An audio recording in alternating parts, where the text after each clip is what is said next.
దీవించవా. మా దేశ ప్రజలను రక్షింపవా. నీ కోపాన్ని తాళలేమయ్యా, నీ కృప మాపై దిగనిమ్మయ్యా. నీ కోపాన్ని తాళలేమయ్యా, నీ కృప మాపై దిగనిమ్మయ్యా. మా దేశాన్ని ప్రభు దీవించవా. మా దేశ ప్రజలను రక్షింపవా. ఆచార సాంప్రదాయ వారసత్వమనేడు ముసుగును ధరించి ఉన్నారయా. ఆచార సాంప్రదాయ వారసత్వమనేడు ముసుగును ధరించి ఉన్నారయా. ముసుగును మాపై తొలగించవా, వెలుగును మాపై ప్రసరించవా. ముసుగును మాపై తొలగించవా, వెలుగును మాపై ఉదయించవా. మా దేశాన్ని ప్రభు దీవించవా. మా దేశ ప్రజలను రక్షింపవా. కట్టుబాటులతో కల్లబుల్లి కథలతో కట్టబడి మేము ఉన్నామయ్యా. కట్టుబాటులతో కల్లబుల్లి కథలతో కట్టబడి మేము ఉన్నామయ్యా. కట్టుల నుండి విడిపించవా, కరుణించి మమ్ము బ్రతికించవా. కట్టుల నుండి విడిపించవా, కరుణించి మమ్ము కాపాడవా. మా దేశాన్ని ప్రభు దీవించవా. మా దేశ ప్రజలను రక్షించవా. అడుగుదాం, మా దేశాన్ని ప్రభువా, మా దేశాన్ని, మా దేశ ప్రజలను రక్షింపవా. నీ కోపాన్ని తాళలేమయ్యా, నీ కృప మాపై దిగనిమ్మయ్యా. నీ కోపాన్ని తాళలేమయ్యా, నీ కృప మాపై దిగనిమ్మయ్యా. మా దేశాన్ని ప్రభు దీవించవా. మా దేశాన్ని ప్రభు దీవించవా. మా దేశ రక్షింపవా. మా దేశ ప్రజలను రక్షింపవా. మా దేశాన్ని ప్రభు దీవించవా. మా దేశాన్ని ప్రభు దీవించవా. దేవునికి మహిమ కలుగును గాక. మంచిది, కొద్ది నిమిషాలు పిల్లారా దేవుని పరిశుద్ధ వాక్యములో నుండి అపోస్తలుడైన పౌలు గలతీయులకు రాసిన పత్రిక 5వ అధ్యాయము 1వ వచనం. గలతీ పత్రిక 5వ అధ్యాయము 1వ వచనం. క్లుప్తమైన దైవ సందేశం కొరకై ఈ స్వాతంత్ర్యము మనకు అనుగ్రహించి క్రీస్తు మనలను స్వతంత్రులుగా చేసి ఉన్నాడు. కాబట్టి మీరు స్థిరముగా నిలిచి మరలా దాస్యమును కాడి కింద చిక్కు కొనకూడి. దేవుడి పరిశుద్ధ వాక్యాన్ని మనందరి వినికిడిలో ధ్యానములో దీవించును గాక. చిన్న మాట ప్రార్థన.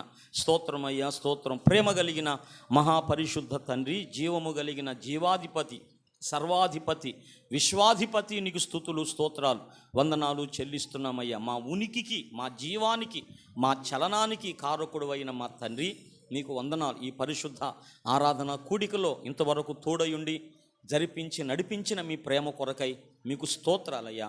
మమ్మల్ని ఆశీర్వదించినందుకై మీకు స్తోత్రాలు చెల్లిస్తున్నాం ప్రభా. అపోస్తుల బోధలోకి మమ్మల్ని స్థిరపరిచినందుకై మీకు స్తోత్రాలయ్యా. అపోస్తుల క్రమములో మమ్మల్ని ఉంచినందుకు ప్రభా మీకు స్తోత్రం చెల్లిస్తున్నాం. లేచి మా గృహాలకు, మా విశ్రాంతి స్థలాలకు మేము వెళ్ళక మునుపు నాయన మరొక్కసారి ప్రభా నీ వాక్యము చేత నాయన నింపుకోవాలని, బలపరచబడాలని మేము ఆశిస్తున్నామయ్యా. వాక్య ఆశీర్వాదంతో మేము వెళ్ళాలని కోరుకుంటున్నాం. తండ్రి కనికరించండి, మాతో మాట్లాడండి. మహిమ, ఘనత, ప్రభావాలు మీ పాదాలకు చెల్లిస్తూ నీ దాసుడను నీ సేవకుడనైన నన్ను నీకు అప్పగించుకుంటూ యేసుక్రీస్తు పరిశుద్ధ నామమున స్తుతించి ప్రార్థిస్తూ ఉన్నాము తండ్రి. ఆమేన్, ఆమేన్. దేవునికి మహిమ కలుగునుగాక. హల్లెలూయా. మంచిది. మనం చదువుకున్నటువంటి లేఖన భాగములో అపోస్తలుడైన పౌలు మరి సంఘమునకు రాస్తున్నాడు. దేవుడు నమ్మినటువంటి వారి విషయంలో అంటే అందరి కొరకు చేశాడు. దేవుడు చేసినవన్నీ కూడా ఎవరికి వర్తిస్తాయంటే నమ్మిన వారికి వర్తిస్తాయి. మానవుల సమస్య అంతటిని కూడా యేసు ప్రభు పరిష్కరించాడు.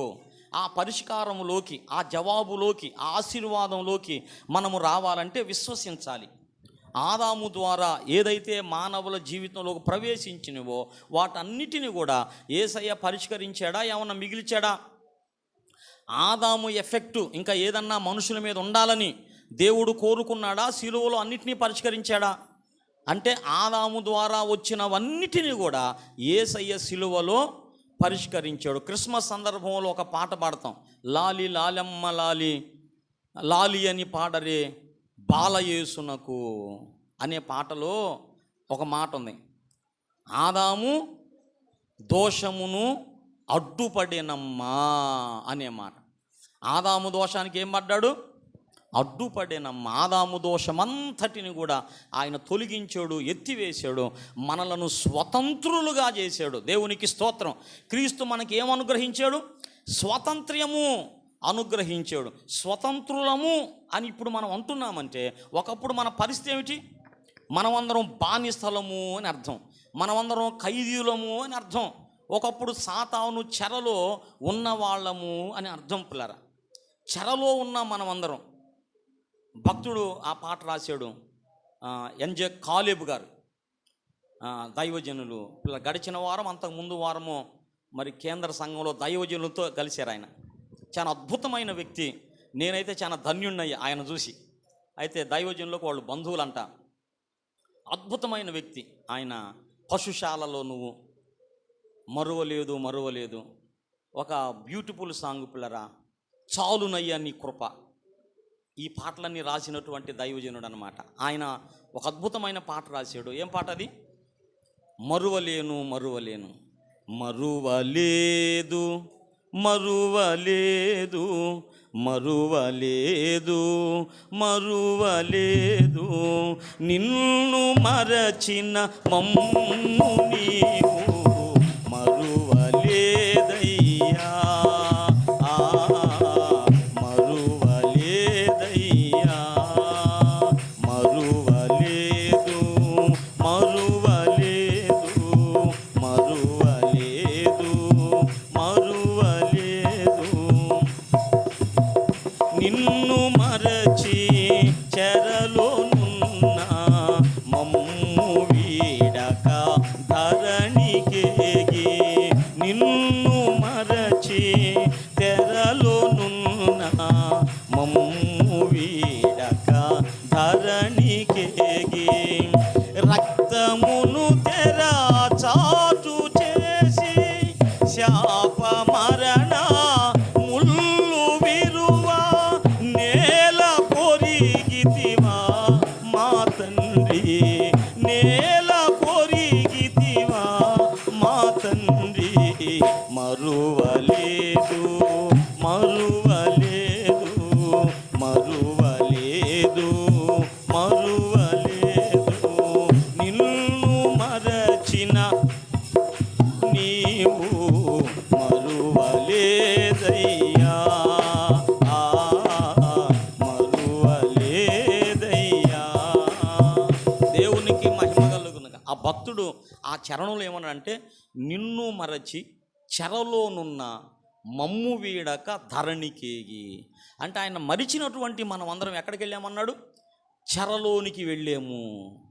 మనమందరం ఖైదీలుగా వెళ్ళాం. అర్థమైందా మాట? నిన్ను వీడి చెరలో ఉన్న మమ్ము వీడక ధరణి కేగి, శాప మరణ ముళ్ళు విరువ నేల కొరిగితివా మా తండ్రి అని రాశాడు భక్తుడు. అంటే మనమందరం చెరలో ఉన్నాం ఒకప్పుడు. యేసు ప్రభు వచ్చి ఏం చేశాడు? మనల్ని రిలీజ్ చేశాడు. మనము చెరలో ఉన్న వాళ్ళమా, బయట ఉన్నవాళ్ళమా? రక్షణ పొందని వాళ్ళందరూ ఎక్కడున్నారు? ఎవరు చెరలో? రక్షణ పొందిన వాళ్ళందరూ బయట ఉన్నారా, లోపల ఉన్నారా? బయట ఉన్నోళ్ళం మనం అందరం.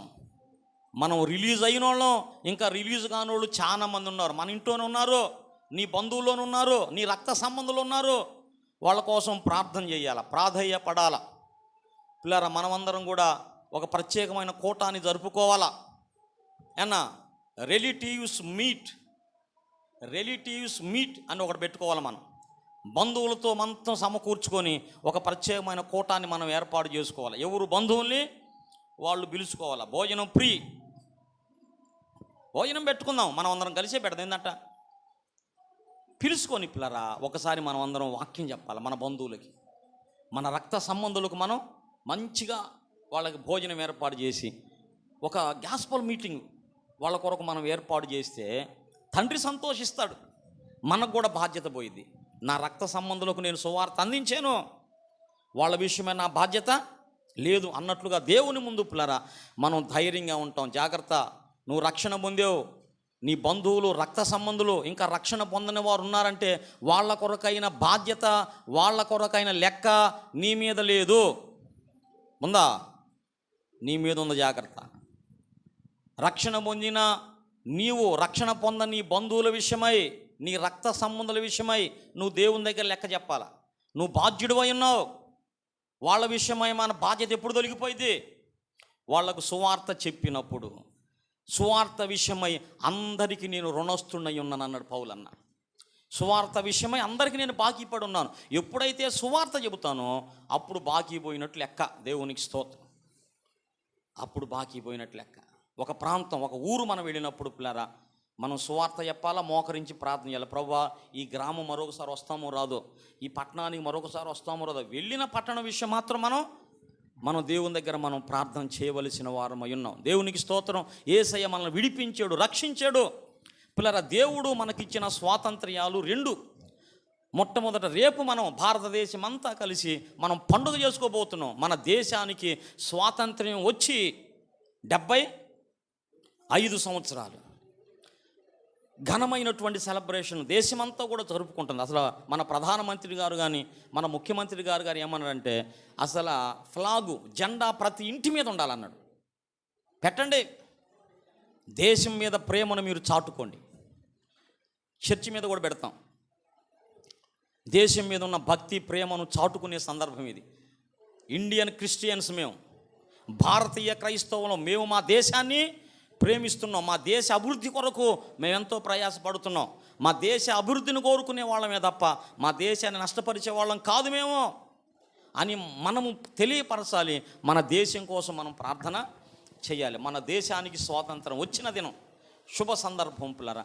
అలాగనే వ్యక్తిగతంగా దేవుడు మనకి స్వాతంత్ర్యాన్ని ఇచ్చాడు. అదేమో శరీర సంబంధమైన, లోక సంబంధమైన స్వాతంత్ర్యం, ఇదేమో ఆత్మ సంబంధమైన స్వాతంత్ర్యము. మనకు స్వాతంత్ర్యం ఇచ్చాడు దేవుడు. అది కూడా దేవుని కృపే. వాళ్ళు వెళ్ళారంటే దేవుని భయంతోనే పోయారు అంతే. ఒక విధంగా చెప్పాలంటే లైవ్లో ఉన్నాను, ఇంకా వేరే విధంగానే మాట్లాడకూడదు. వాళ్ళు దేవుని మీద భయంతోనే పోయారు.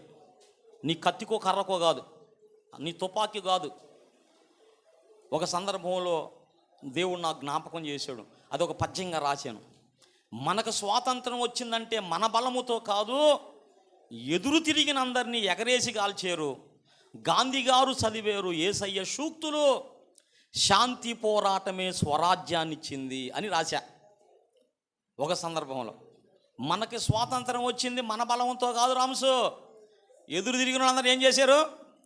కాల్చిపారు, ఇంకేమీ లేదు, పిట్టలు కాలినట్టు కాల్చారు. కానీ గాంధీ గారు యేసయ్య సూత్రాలు చదివి దీంతో పోరాడాడు. మీరు నమ్ముకున్న దేవుడు ఉన్నారు, ఇదే అని చెప్పింది మీకు. ఇట్లా చేయమన్నాడా, ఇట్లా అనసమన్నాడా, ఇట్లా చేయమన్నాడా అని బైబిల్లో వర్డ్స్ తీసుకొని గాంధీ గారు శాంతి పోరాటం అంటారు దాన్ని. అప్పుడు లొంగిరన్నమాట వాళ్ళు. దేవుని ప్రస్తావన వచ్చిందాక వాళ్ళు లొంగల. ఎప్పుడైతే దేవుణ్ణి సెంటిమెంట్గా తీసుకొని, నిజమే కదా అది, ఎలాగ చెప్పాడా బైబిల్లో మీ దేవుడు, ఎలాగ చెప్పాడా అని పిల్లరా ఎప్పుడైతే ఇలాంటి పోరాటం చేసి, నిజమే కదా, ఓకే మీ దేశాన్ని మీకు ఇస్తున్నాను పోండి అని చెప్పి పిల్లరా వెళ్ళిపోయారు. మనకు స్వాతంత్ర్యం, మీ దేశాన్ని మీరే పరిపాలించుకోండి. కొన్ని వందల సంవత్సరాలు, దాదాపుగా 200 years అంట, 200 సంవత్సరాలు బ్రిటిష్ వాళ్ళు మన దేశాన్ని వాళ్ళు పరిపాలించారు. 200 సంవత్సరాల తర్వాత మహానుభావులందరూ కూడా లెగిచి వాళ్ళ వంతుగా వాళ్ళు ఈ ఉద్యమంలో పోరాటంలో పాల్గొన్నప్పుడు దేవుడు అద్భుతమైన స్వాతంత్ర్యాన్ని మనకిచ్చాడు. దేవునికి స్తోత్రం. పిల్లరా, దేవుడు మనకు స్వాతంత్ర్యాన్ని అనుగ్రహించాడు. ఎక్కువ చెప్పాలన్న మనసు లేదు, కానీ మన బాధ్యత, దేశం పట్ల మన బాధ్యత అనేది మనం గుర్తించాలి.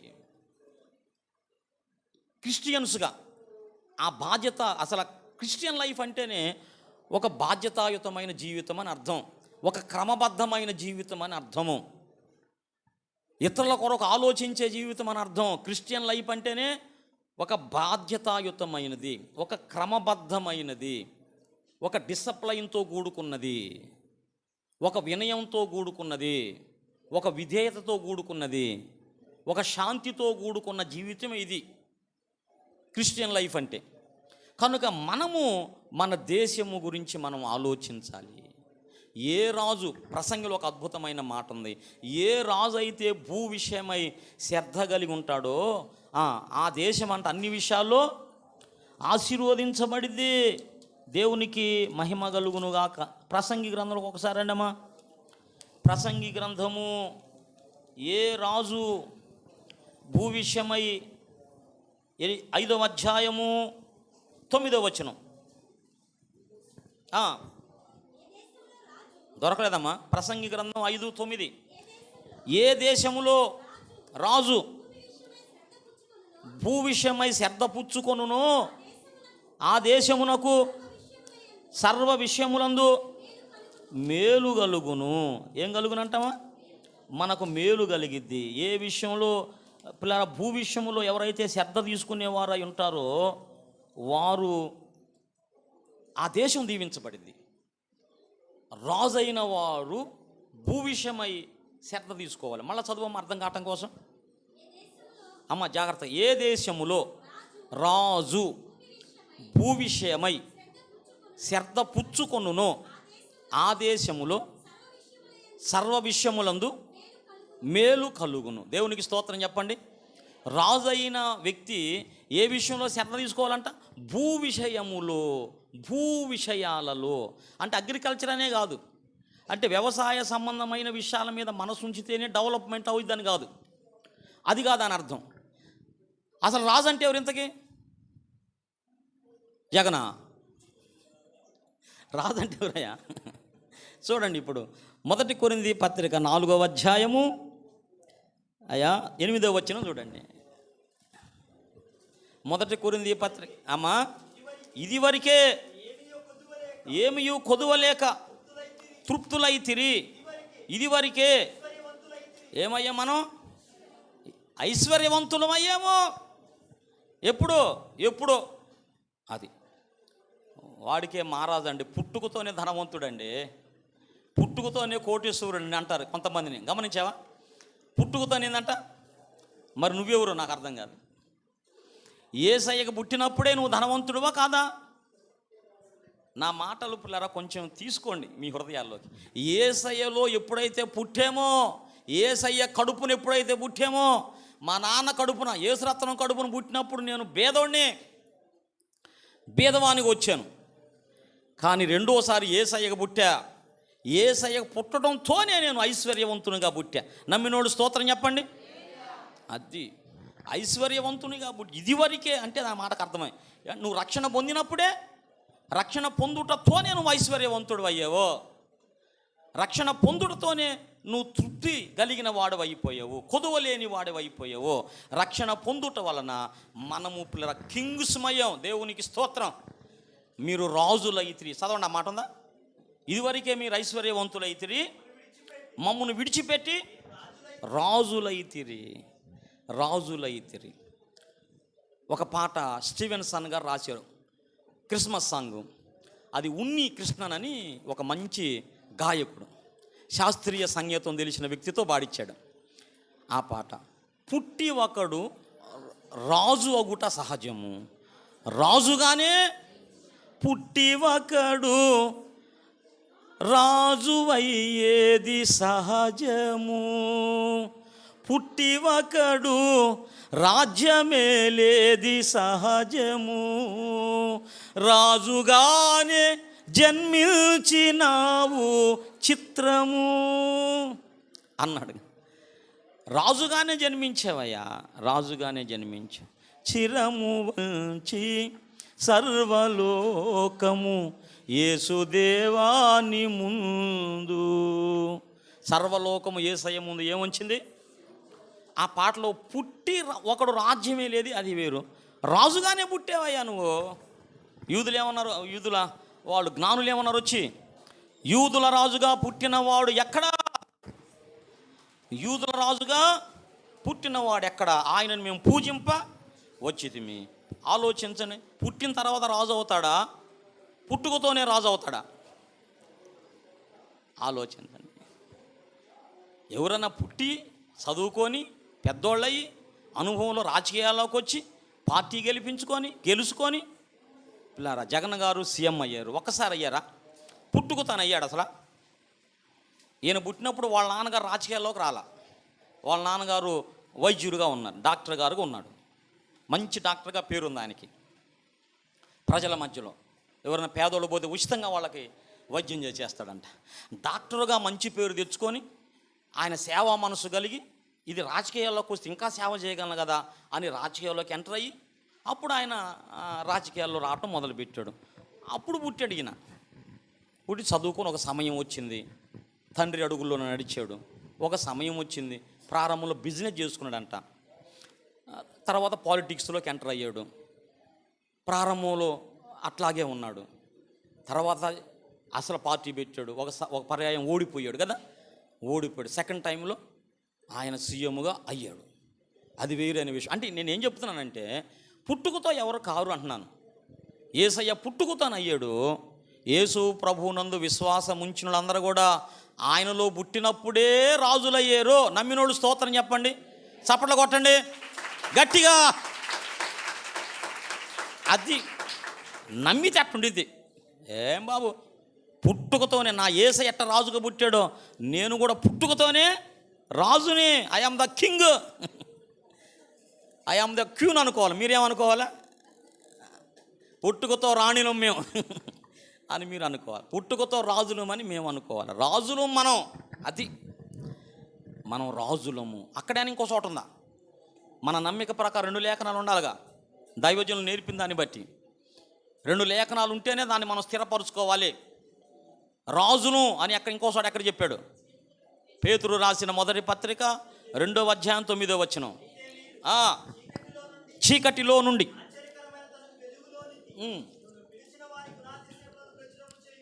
ప్రచురము చేయు నిమిత్తము ఏర్పరచబడిన వంశమును, హల్లెలూయా, రాజులైన యాజక సమూహము. మనము రాజులము, మనము రాజులము. కనుక ఈ మాట మీకు అర్థమైతే చాలు. బైబిల్లో విషయాలన్నీ కూడా ఆత్మీయంగా అర్థం చేసుకోవాలా, భౌతికంగా మనం అర్థం చేసుకోకూడదు. ఏ రాజు భూ విషయమై శ్రద్ధ తీసుకుంటాడో ఆ దేశము అన్ని విషయాలు ఏమైందంట వర్ధిల్లిద్ది. ఏ రాజు అని మనం ఆలోచిస్తే యేసు ప్రభువు నమ్మిన బిడ్డలు మనమందరం రాజులం. భూ విషయాల మీద మనం శ్రద్ధ ఉంచాలి. భూమి విషయాల మీద శ్రద్ధ ఉంచడం వ్యవసాయం మీద అని కాదు, భూ సంబంధమైన విషయాల మీద, అంటే మనుషుల విషయాల్లో మనం బాధ్యత కలిగిన వాళ్ళమై ఉండాలి. వాళ్ళ ఆత్మల విషయమై బాధ్యత కలిగిన వాళ్ళమై ఉండాలి. వాళ్ళ రక్షణ విషయమై మనం బాధ్యత కలిగిన వాళ్ళంగా ఉండాలి. మీకు అర్థమవుతుందా? భూ విషయమై బాధ్యత అంటే భూమి మీద నివసిస్తున్న వాళ్ళ విషయమై బాధ్యత అని. అగ్రికల్చర్ డిపార్ట్మెంట్ కాదు, మన రామారావు అన్నాడు అగ్రికల్చర్ డిపార్ట్మెంట్, అది కాదు.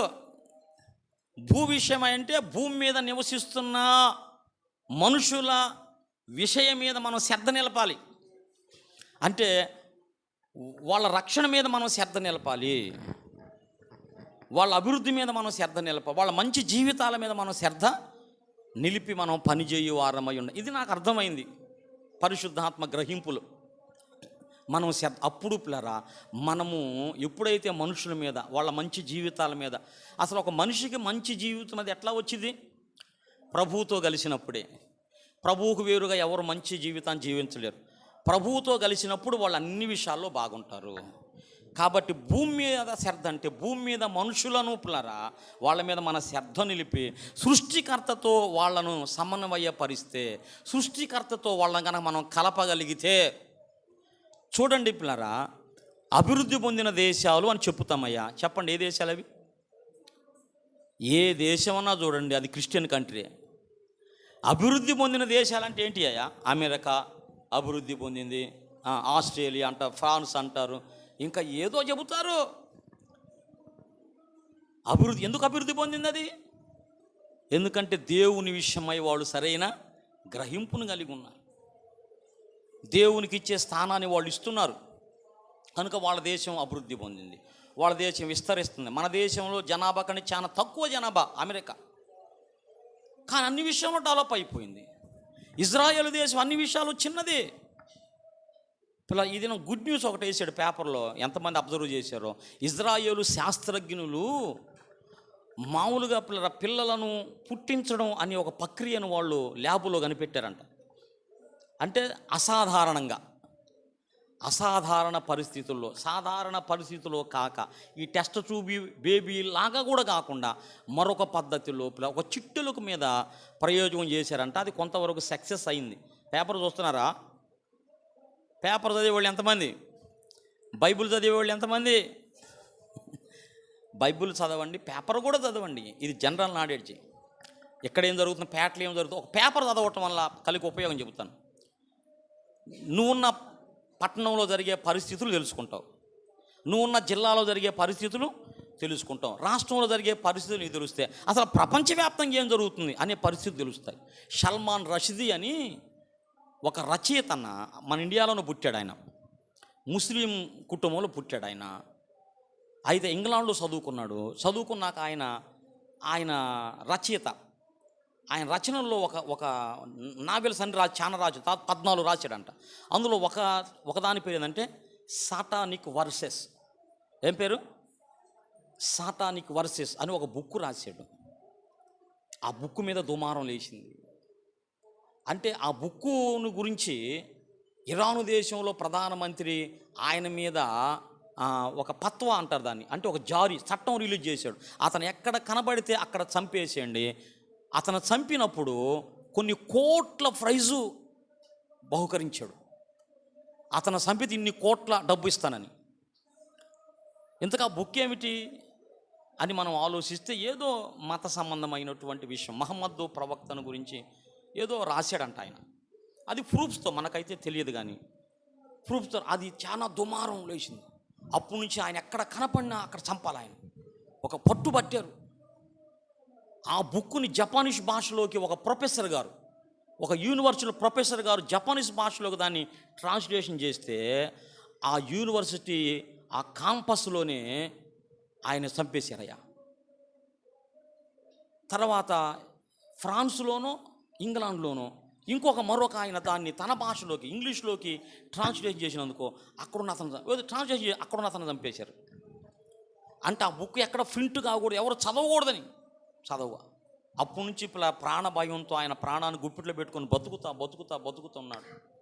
మొన్నటి దినాన ఆయన మీద ఒక వ్యక్తి వచ్చి 15 కోట్లు ఆయన స్టేజ్ మీద ప్రసంగంగా అప్పుడే ప్రిపేర్ అవుతున్నాడు లేచి మాట్లాడటానికి. ఒక విలేకరుల రచయితల సమావేశం అది. దానికి ఆహ్వానించబడ్డాడు. వెళ్ళి మాట్లాడుతున్నాడు. ఒక దుండగుడు వచ్చి 15 కోట్లు పొడిచాడంట. ఒకటి కాదు, 2 కాదు, టక్ పొడుతాను ఉన్నాడు. ఇప్పుడు ఈరోజు ఆ ఇంటి లీటర్ల మీదే ఉన్నాడు. బతకటం కష్టం అని బ్రతికిన ఒక కన్ను పోయిద్దంట, ఏదో కొంచెం వీక్ అని చెబుతున్నారు డాక్టర్స్. ఎందుకు ఇది జరిగింది? ఏదో తనకు తెలిసింది రాశాడని. రాస్తే రాయొచ్చు. ఇప్పుడు యేసు ప్రభువు మీద వాడెవడయా, డాన్ అనేటువంటి వాడు, పేరు నాకు జ్ఞాపకం రాలేదు, డావెన్సీ కోడ్ అని ఒక బుక్ నవెల్ రాశాడు. డావెన్సీ కోడ్ ఆ బుక్ పేరు, వాడి పేరు మర్చిపోయాను నేను. మరి ఎవరన్నా ఏమన్నారు వాడిని? యేసు ప్రభు పవిత్రత మీద వాడు ఒక నావెల్ రాశాడు. అంటే రాయొచ్చు. దాన్ని ఏమంటారంటే భావ స్వాతంత్ర హక్కు. రాజ్యాంగం మనకేమిచ్చిందంటే భావ స్వాతంత్ర హక్కు ఉంది. అంటే నీ మనసులో ఉన్నది ఎక్స్ప్రెస్ చేసుకోవచ్చు, అది చెడ్డదైనా మంచిదైనా. ఇలాగ అన్నావు కదని చెప్పి నేరం ఉండదంట దానికి. అంటే తన అభిప్రాయాన్ని వ్యక్తపరిచాను, ఇది తప్పు అయితే వాపసు చేసుకుంటా అని చెప్పుకోవచ్చు. అయితే హృదయంలో ఉన్నది చెప్పుకోవడానికి మన రాజ్యాంగం హక్కు కల్పించింది. అది హక్కు రామ్సు, భావ స్వాతంత్ర్యపు హక్కు, మత స్వాతంత్ర్యపు హక్కు. భారతదేశంలో ఎవరైనా సరే వారికి ఇష్టం వచ్చిన మతాన్ని నమ్ముకోవచ్చు, వాళ్ళకి ఇష్టం వచ్చిన దేవుడిని ఆరాధించుకోవచ్చు, ప్రకటించుకోవచ్చు. ఈ మూడిచ్చాడు ఆర్టికల్ 25 ప్రకారం రాజ్యాంగంలో ప్రకటించుకోవచ్చు. మరి నీకేంటి బాధ? ఆయన ఏదో రాసుకున్నాడు, తర్వాత క్షమాపణ కూడా చెప్పాడంట. ఈరోజు పేపర్లో క్షమాపణ చెప్పినా కూడా పిల్లరా కొన్ని సంవత్సరాలు, దాదాపుగా కొన్ని సంవత్సరాలు వెంటాడి వెంటాడి వెంటాడి ఆయన మీద ఆయనకి ఏం అర్థమైందో, ఆయనకి లైవ్లో ఉన్నా కాబట్టి కొన్ని విషయాలను చెప్పడానికి ఇష్టపట్ల. ఏమర్థం రాసుకున్నాడు, భావస్వాద హక్కు, దాన్ని తప్పని నిరూపించి నువ్వు ఇంకోటి రాసుకో. డాన్ బ్రౌన్, ఇప్పుడు జ్ఞాపకం వచ్చింది వాడి పేరు, బ్రౌన్ యేసయ్య మీద తప్పుగా రాసినోడు. మరి వాడిని ఎదుర్కొన్నాం, క్రైస్తవులందరూ ఎదుర్కొన్నారు. మా యేసయ్య పవిత్రత మేము నిరూపిస్తాం లేఖనాలని ఏమనలా, వాడిని ఏమనలా. వాడికి వ్యతిరేకంగా కొన్ని రాశారు మనవాళ్ళు, మళ్ళీ నిరూపించారు స్టేజీలెక్కి. ఎవరు కాదనటానికి వీలు కానీ హోలీనెస్ యేసయ్యది. ఆయన పవిత్రుడు కాకపోతే కోట్ల మంది నశించిపోతారు. ఆయన పరిశుద్ధ జీవితం మీదే కోట్ల మంది రక్షణ ఆధారపడి, ఆయన పవిత్రుడు అయితేనే బలికి సరిపడతాడు. పవిత్రుడు కాకపోతే బలికి సరిపోడు, బలి జరగకపోతే రక్షణ లేదు. కోట్ల మంది జీవితాలు ఆయన హోలీనెస్ మీద ఆధారపడి ఉన్నాయి. కాదంటే కుదిరిద్దా? 100 మంది సేవకులు లేచారు, ఎదురు తిరిగారు, మాట్లాడారు కూడా. అట్లా నువ్వు కూడా మాట్లాడుకో. నీ వైపు సత్యం ఉంటే నువ్వు చంపుతావా? అతను చంపితే కోట్లు డబ్బు ప్రైజ్ ఇస్తావా? ఇదంతా ఎందుకు చెప్పానంటే, ఇంకొక సహోదరు తస్లిమా నస్రీన్ ఆమె పేరు, ఆమె కూడా ముస్లిం కుటుంబంలో పుట్టింది. ఆమెకి ఏం అర్థమైంది, ఆమె కూడా ఒక నవల రాసింది. ఆమెను కూడా చంపాలని ప్రయత్నం. ఆమె కూడా సెక్యూరిటీ పెట్టుకొని బిక్కుమంట బతుకుతుంది. Nupur Sharma lady MP, BJP. ఏమన్నా అర్థమైంది? నిద్ర అవుతుందా? ముగిస్తామంటారా? ఆమె కూడా ఇటీవల కొన్ని మాటలు మాట్లాడింది పిల్లారా. మాట్లాడితే ప్రపంచవ్యాప్తమైన నిరసన వచ్చేసింది. తెలుసా మీకు? మన ఇండియన్స్ వారి దేశాల్లో ఉంటే పంపించేశారు. మా దేశాల్లో మీకు జాబులు లేకపోండి అని. చాలా నష్టం. మన ప్రధానమంత్రి గారికి అర్థమయ్యి సారీ చెప్పాడు, అయ్యా క్షమించండి అంటే ముస్లిం కంట్రీస్ అంతా కూడా ఒకటై పిల్లరా భారతదేశాన్ని బ్యాన్ చేయాలి, అక్కడి నుంచి వచ్చే వస్తువులు ఏది మనకు అవసరం లేదు అని పెద్ద గందరగోళం చేశారు. అప్పుడు మన ప్రధానమంత్రి గారు సారీ చెప్పాడు వాళ్ళకి, ప్రపంచవ్యాప్త ముస్లింలకి సారీ చెప్పాడు. ఎందుకు ఇదంతా చెబుతున్నా అంటే కొంచెం పేపర్తో టచ్ ఉండాలని చెబుతున్నానయ్యా. పేపర్ చదివితే ఇవన్నీ మీకు అర్థం అవడానికి అవకాశం ఉండిద్ది, ఏం జరుగుతుంది అనేది మీకు తెలిసి. గందరగోళం అంతా కూడా ఉన్నది. మన వంతు బాధ్యత ఏమిటి, మనమేం చేయాలి, మనం దాని కొరకు ప్రార్థన చేయాలి. నిజంగా ఆయన మీద దాడి చేయటంలో న్యాయం ఎంత, అన్యాయం ఎంత? తన భావాన్ని వ్యక్తపరిచినందుకు నువ్వు చంపుతారా?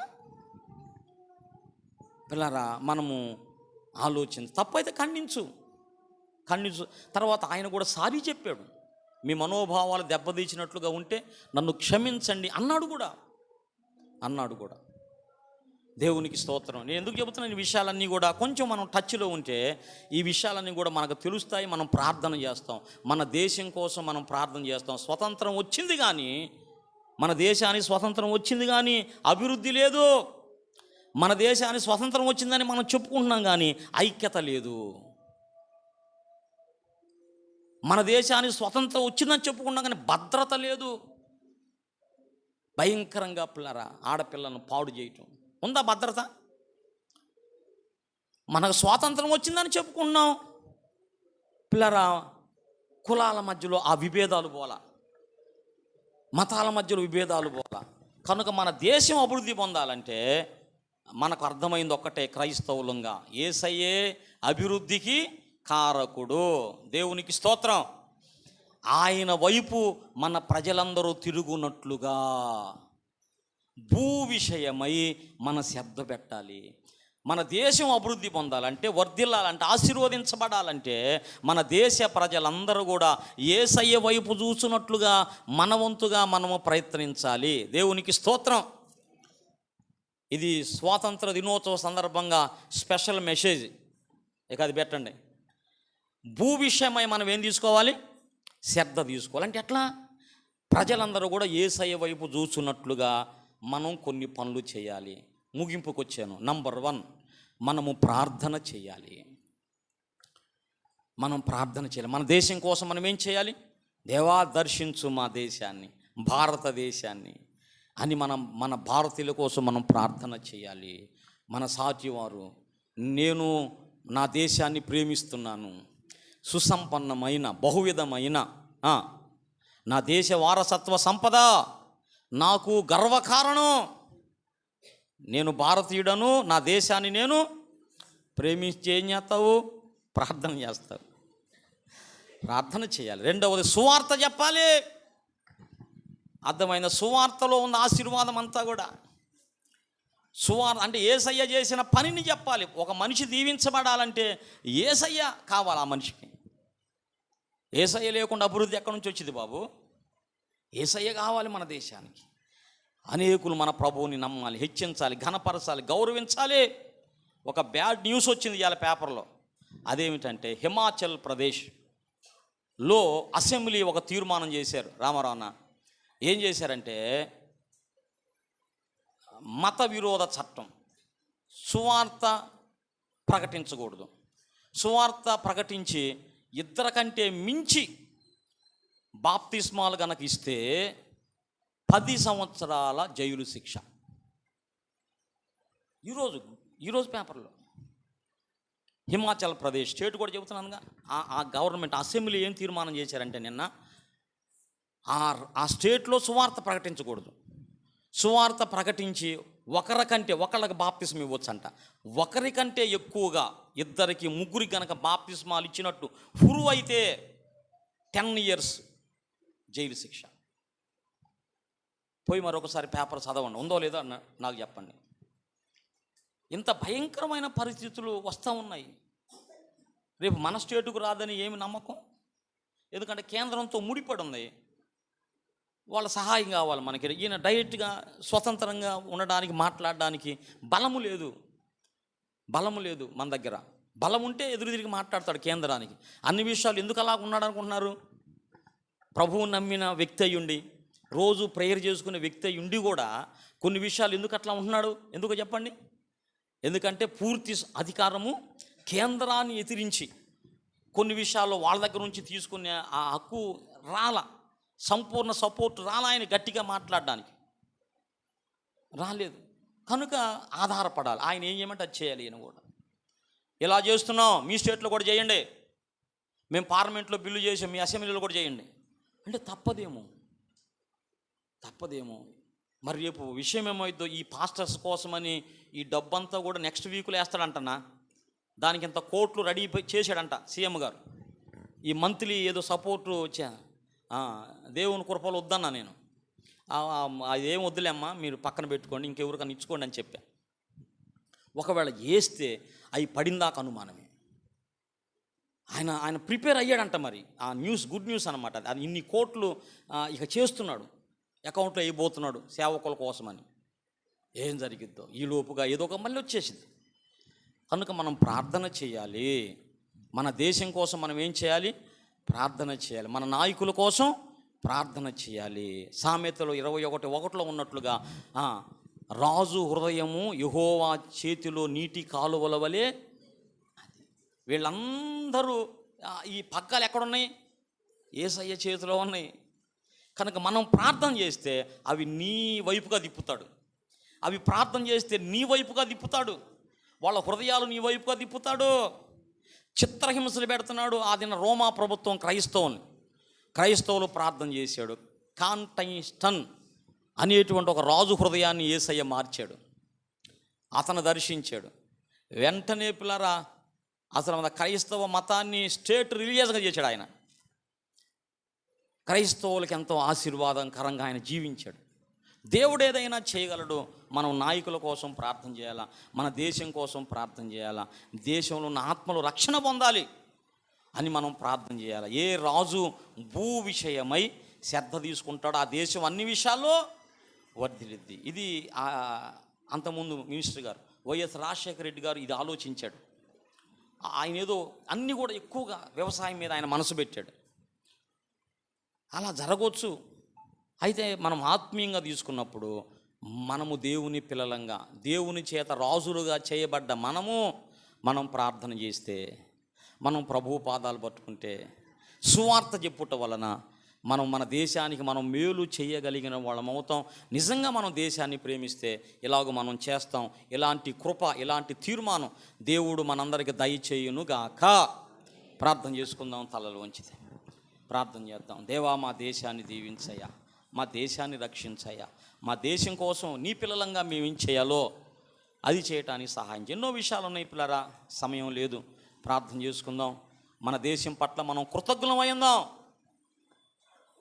భారతీయులుగా పుట్టినందుకు మనం గర్విద్దాం.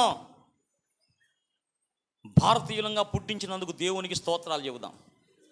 స్తోత్రమయ్యా, స్తోత్రమయ్యా, స్తోత్రం. మమ్ములను మిక్కిలిగా ప్రేమించిన మా ప్రియ పరలోకపు తండ్రి, నమ్మకమైన, దయగలిగిన, ప్రేమ కలిగిన పరిశుద్ధ తండ్రి, నీ పరిశుద్ధ పాదాలకు వందనాలు, స్తోత్రాలు చెల్లిస్తున్నామయ్యా.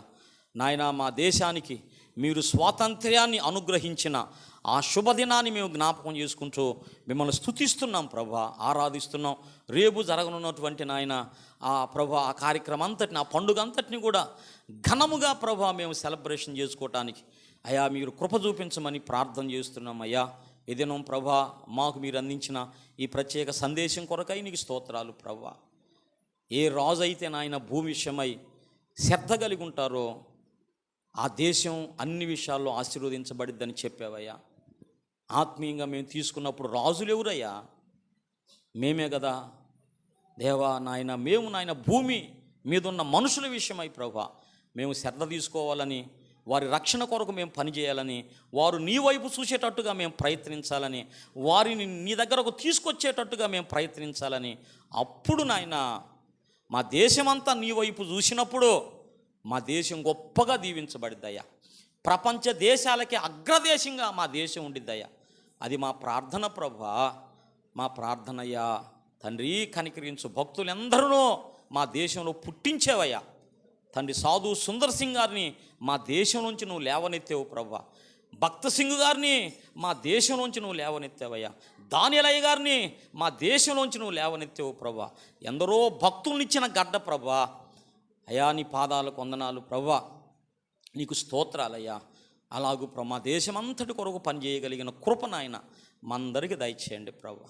వాక్యాన్ని మందరిలో ఫలింప చేయండి దేవా. స్వతంత్రం వచ్చిందని ఆ దినాన్ని జ్ఞాపకం చేసుకుంటూ ఏదో సంబరం చేసుకోవటం కాదు కానీ ప్రభా, నిజంగా దేశ క్షేమము అభివృద్ధిని కోరుకునే బిడ్డలు నీ బిడ్డలే క్రైస్తవులు అన్నటువంటిది నాయన దేశమంతా గుర్తించినట్లుగా ప్రభా మేము పనిచేయటానికి మాకు సహాయం చేయండి.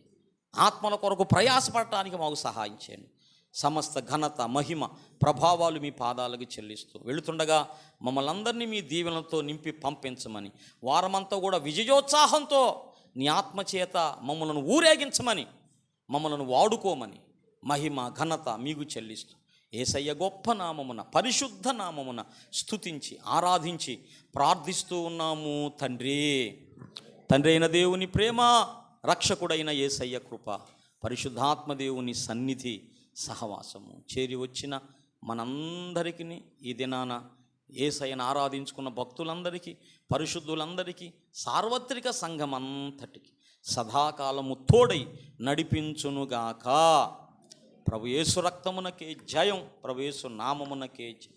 యేసయ్య రక్తమునకు సంపూర్ణ విజయము, అత్యధిక విజయము కలుగునుగాక. ఆమెన్ చెబుదాం. ఆమెన్. అందరికీ వందనాలమ్మా. God bless.